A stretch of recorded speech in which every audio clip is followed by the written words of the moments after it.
लोकसभा चुनाव को लेकर सभी राजनीतिक दलों ने तैयारियां तेज कर दी हैं। लोकसभा चुनावों की तैयारी में भाजपा और कांग्रेस दोनों ही पार्टियां जुट गई हैं।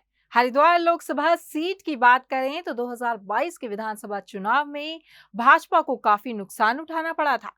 इतना ही नहीं, उत्तराखंड की दो लोकसभा सीटें ऐसी हैं जहां पर 2022 के विधानसभा चुनाव की बात करें तो बीजेपी को काफी नुकसान उठाना पड़ा था, और ये हैं हरिद्वार और नैनीताल की सीटें। आइए एक बार जान लेते हैं हरिद्वार सीट का गणित। हरिद्वार में बीजेपी को कई विधानसभा सीटों पर 2022 में हार मिली। हरिद्वार की 11 विधानसभा सीटों में 3 सीटों पर 2022 में जीत मिली। 2024 में हरिद्वार सीट पर बीजेपी को मेहनत की जरूरत। 3 विधानसभा सीटें हरिद्वार लोकसभा के तहत देहरादून से आती हैं। कुछ भरपाई 2024 के लोकसभा चुनाव में बीजेपी कर पाएगी। ये तीनों विधानसभा सीटें बीजेपी के पास हैं। 2022 में 14 सीटों में 6 विधानसभा सीटों पर बीजेपी का कब्जा है। कांग्रेस के पास 5 विधानसभा सीटें हैं। बसपा के पास विधायक चुनकर आए।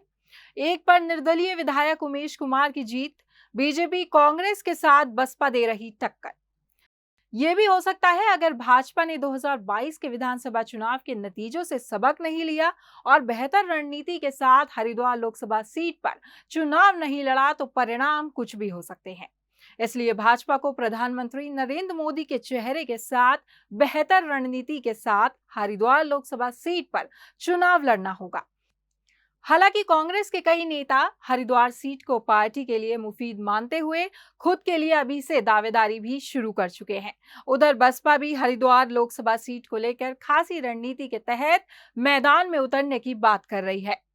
उत्तराखंड की जनता 2014 के लोकसभा चुनाव से लेकर 2022 में हुए विधानसभा चुनाव प्रधानमंत्री नरेंद्र मोदी के चेहरे पर विश्वास करते हुए भाजपा के पक्ष में मतदान करती आई है।